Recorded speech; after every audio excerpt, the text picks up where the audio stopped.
Good morning, everyone. Thank you all for having me to speak today.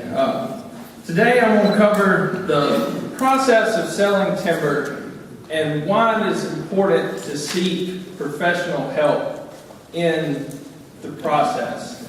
I know there's many people out there that sell timber on their own or they have some friends, but today I'm really going to try to show you the benefits of hiring a consultant to help you through this process.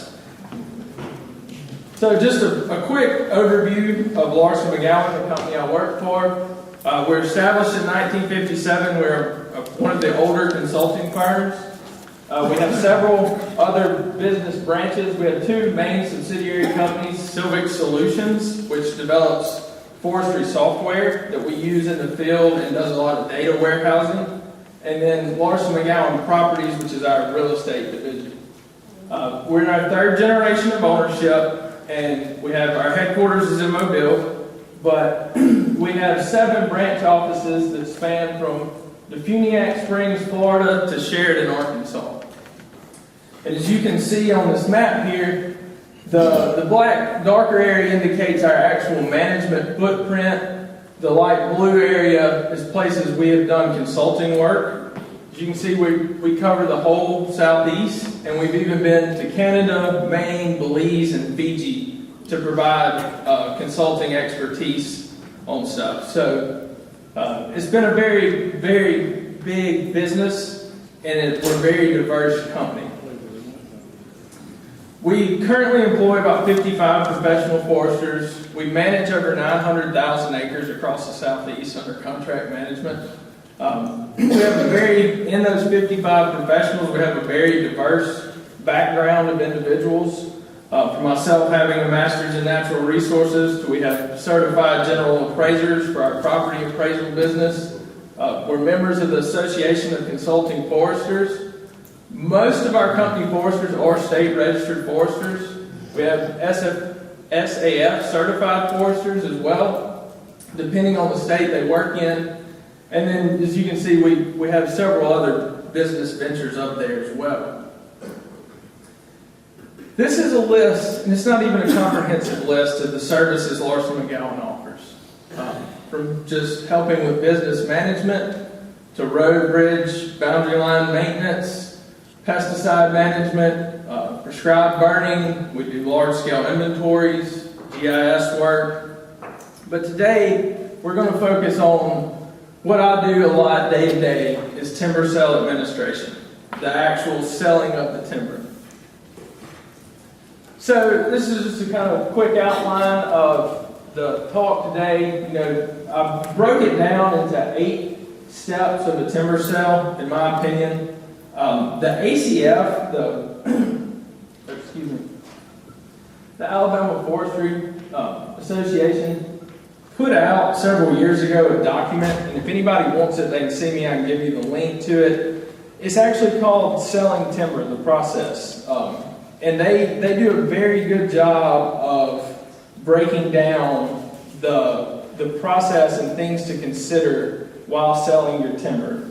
I've actually read it several times. They have a few things I do a little bit differently, but for someone who's looking at this for the first time or for the first time in many years, it is a very, very helpful document.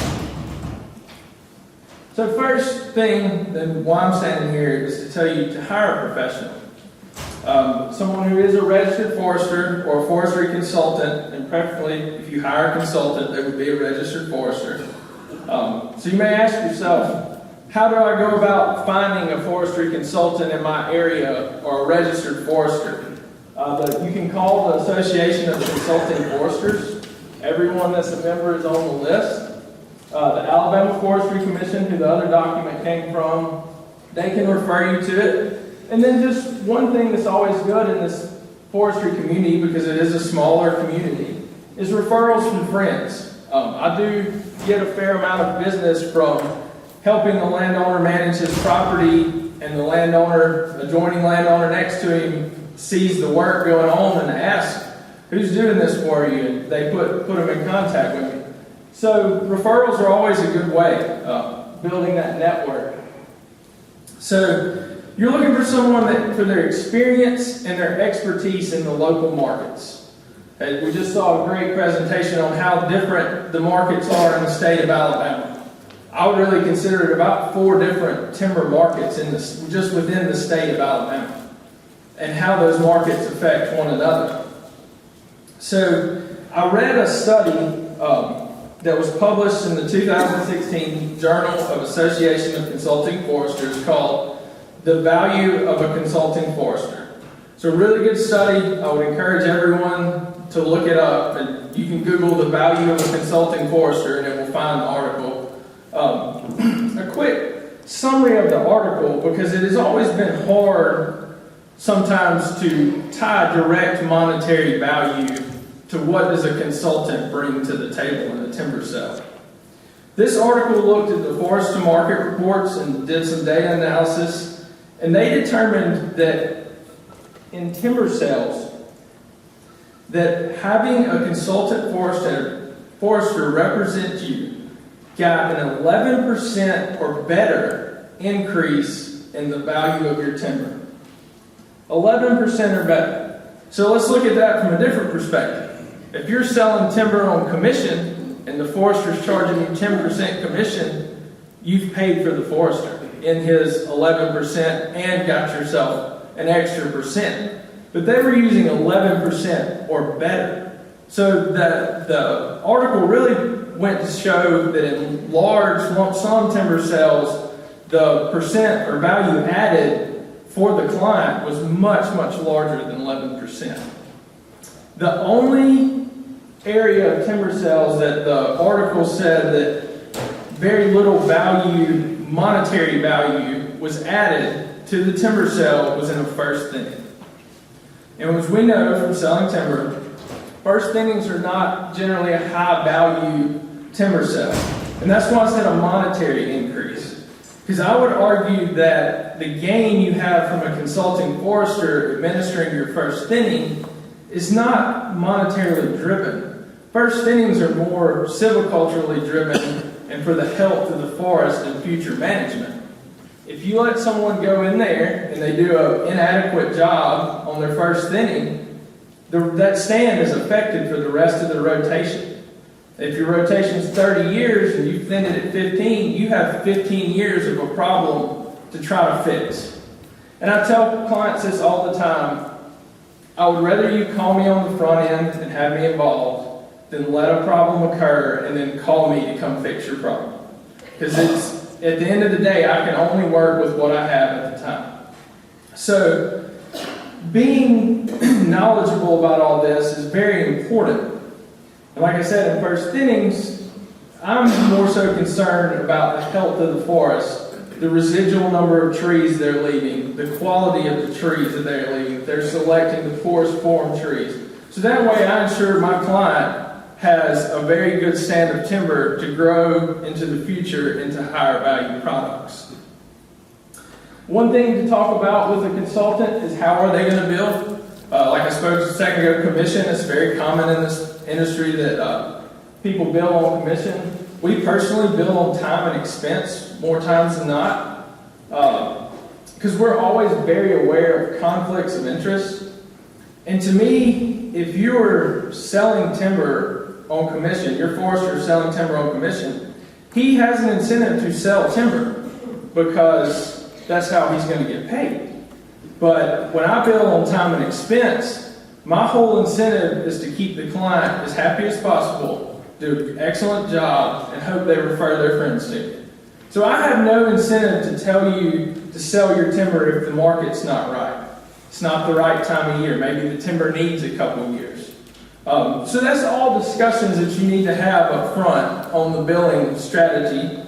And as I mentioned, conflict of interest. I'm not here to bash anyone today. I'm just here to shed some light. There are people who manage property and buy timber. Not saying that they do anything they shouldn't do. I have some good friends that do it. But if he's managing your property and buying your timber, I would just like you to be aware that there's some things you need to think about in that. As a consultant, we do not buy any timber. We are strictly there to represent the landowner and help them meet their objectives. So kind of the second step, which is developing a management plan. Someone says, well, we're just talking about selling timber. Why do I need a management plan? Well, there's so many things that can come from a property outside of timber. Other added values. You know, you have short-term goals versus long-term goals for your property. Is it aesthetically pleasing? You know, sometimes we'll do a timber sale, but okay, well, let's leave a buffer around this camp so I don't look at a cutover when I open the door in the morning. Wildlife, that's a huge thing we manage for all the time. And it's very easy to manage timber and incorporate wildlife management. The financial returns, that's big. In Larson, McGowin, we manage a lot of industrial clients, and they are, at the end of the day, it's all about the bottom line. And then I put up here type of reforestation. That's something that needs to be in your management plan. It needs to be thought about ahead of time, because we want the harvest operation to facilitate that reforestation. Are you going to reforest your tract naturally by maybe doing a seed tree cut? Well, we need to know that before we sell the timber, so we can get the correct timing, leave the correct trees out there. Or do you plan to plant it with improved genetic seedlings? Maybe you, like let's talk earlier, planting a mixture of hardwoods and loblollies. But the harvest needs to facilitate that. You don't want a real brushy site left at the end of a clear cut, because then you're going to have to spend money to get the site back to where it can be reforested, when that could have been worked out on the front end when we started talking about the harvest. So this is a very critical stage, determining the type of harvest and the marketing strategy.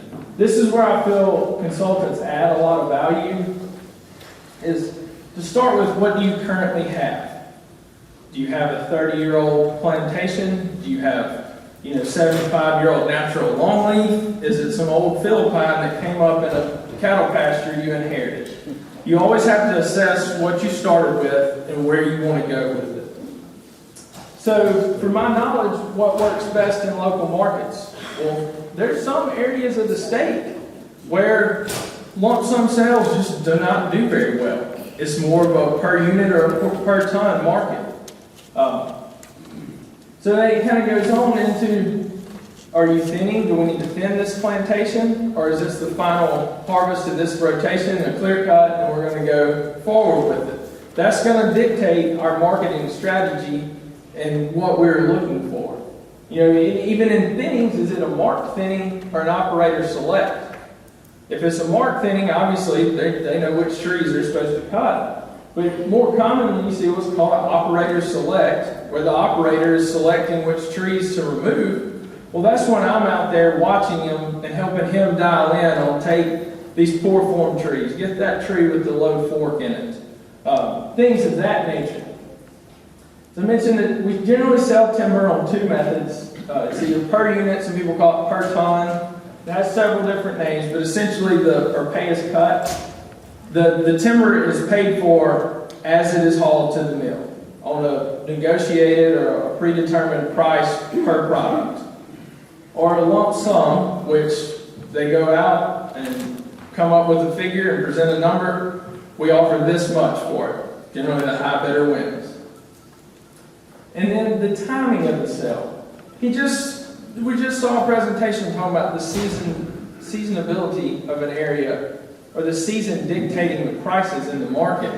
Well, if you have land, I manage land right outside of here. This is great sand ground. It is known statewide for its wet weather logging. Well, obviously, I don't want to conduct a timber sale on this good sandy soil in the middle of the summer when it's dry and the mills are full and can get timber from anywhere they want. I'm going to save this timber sale and sell it late first quarter or late fourth quarter, early first quarter, so when this time of the year is typically very wet in this part of the state, the mills are paying that premium price for that dry ground because the logger can go cut it right now while it's still raining. So all this really has to go into the forethought of the sale. Conversely, if you own, you can have some really high value hardwoods, but it's in the Mobile River Delta. Well, we know late summer, early fall is the harvesting window for that sale. So we need to have everything prepared and ready to go for when that time comes. So you can access that river site and harvest your high-value hardwood without negatively impacting the site. So the next part, and this is one thing I feel a lot of landowners miss when they're trying to sell the timber themselves, is your pre-harvest planning and preparation. There's many things that go into this, from just the setting up the timber sale, defining the boundaries of it, where the harvest will occur, to delineating streamside management zones, or any other sensitive areas on the tract. You would be amazed how many old small cemeteries we find just in the middle of the woods. Old housing sites and different things like that we'll put a buffer around and leave to protect them. You have to assess your access. Do I have public road access? Do I have an easement to my property? Or am I going to have to get permission from an adjoining landowner to get this timber out? And then within that, what are the conditions of your roads? Do the roads need some work? Do you have a culvert that's blown out? A bridge that might collapse when they put a log truck loaded down going across it? This is all things we're looking at because it is much better to address those problems on the front end. And it's also going to, when the buyers see it and say, oh, they've already fixed this culvert, they fixed this bridge, the road's in great shape, they're not factoring into their prices having to do work to get the timber out to the market. The soil conditions, just played into what I just spoke about. Is it a sandy, dry site? Is it a very wet, hardwood site? The soil conditions are going to dictate the timing of the year and the harvest, because we don't want to do any rutting or any negative impacts to the site. Do I need a timber inventory? Obviously, I wouldn't recommend doing a timber inventory in a first thing of a pine plantation. It's all one product. It's generally all about, it's fairly uniform. But now if I want to sell lump sum on a 30-year-old plantation or 75-year-old natural only, obviously I want a timber inventory because I want to know what's out there to put it on the market. When we do a lump sum, we'll do an inventory, use our local market knowledge, and apply per ton prices to our inventory and set what we call a minimum acceptable bid. We'll set the value of that timber, this 100 acres, we think it should bring if anything below $100,000 is not acceptable for the value of this timber. This is just some rough numbers off the cuff. And then you'll see, a lot of times our minimum, you'll have a few bids below it. You have several bids over it. Obviously, we all hope to get a very high bid over that minimum. But we know what's out there and know you see $80,000 laying there in front of you. Oh, that sounds like a really good deal. What if you have a whole bunch of that high-value white oak that they were just talking about? That's really a specialty product in a specialty market, and we may need to go just to that mill in North Alabama and negotiate with them directly because we know they're the end user of that product. And so we go through, always be very mindful of threatened and endangered species. We go to all the meetings. We're kept up to speed on everything. We're always looking for occurrences on properties because that is drastically going to affect what you can do on a property if they do occur there. And then one thing I'll push is invasive species. The poster child being kudzu. I would argue that coving grass has almost replaced kudzu as the poster child. Well, we want to go ahead and treat that prior to the harvest because if it's in the shade and you remove the overstory, you've just released this kudzu to spread. Or it's a coving grass patch and the loggers are going to run through it. Well, you don't want them spreading it all over the property. So it's better off, again, to get ahead of this stuff and treat it. Well, that has to be built into the timing with the timber sale. It's a very all-encompassing process. Because, at the end of the day, a timber is an investment. It's a long-term investment. You have one shot at getting this right. Maybe 2 or 3 if you're lucky in your lifetime and inherit property in really good shape. Most landowners, I would say, it's 1 to 2 clear-cut harvests in their lifetime. So we want to make sure that they get it right when they do it. Then we administer the timber sale, negotiate prices, receive sealed bids, however we decide to sell the timber. Critically, evaluate your prices in any condition. Sometimes you'll receive conditional bids. We do not make it a practice of accepting conditional bids, but I put in critically evaluate prices because if you see it a good bit in a per unit sale and they're giving prices by product, they might put an absorbently way above that market average price on poles. Well, what does it matter if you don't have any poles on your property? But their pulpwood price is really low and there's a lot of pulpwood out there. So we need to know what you have because there will be certain products that drive that sale and we need to critically evaluate that in the pricing process. Another huge thing you gain from a consultant is contracts. I cannot stress how important a good timber sale contract is. You can see I got this little list. It was just really all I could fit on the slide. There's so much that goes into a contract. Landowner's legal name, buyer's legal name, legal description of the property. What are the boundaries marked in? Yellow paint, red paint. The S&Zs are painted blue. What are the product specifications? That's a big one. You see them putting really big trees on a truck, hauling it for pulpwood. We have a contract that says, oh, this tree is clean for 16 feet. It meets a 12-inch butt, an 8-inch top. That tree should have gone into pine saw timber. So you can see there's a lot that goes into it, and a big thing is we hold a performance deposit. So if anything happens in the sale, we'll have money to make it right in case the buyer wants to walk away from it. When we do the sale, we always conduct a pre-harvest meeting, explain everything with the buyer, the logger, try to help everybody get on the same page to start. We do frequent sale inspections, generally 2 to 3 times, 4 times a week. We're out there on the ground inspecting. And then we're always monitoring, making sure they're in BMP compliance, inspecting the boundaries. We do have a load tracking system for per unit sales. Each load is assigned us a unique number and we track it from it leaves the woods to the mill to it reaches the buyer. And then sale closeouts. So all of this really plays into it. Return their performance deposit. If they've done everything right, we give it back to them. If not, we'll take some money out of it and fix the problem, giving them the remainder. And then we always evaluate. What could we have done better? Meet with the landowner. Meet with the logger. What went great? What went wrong? We're always striving to do better. So I'm out of time. Thank you all very much.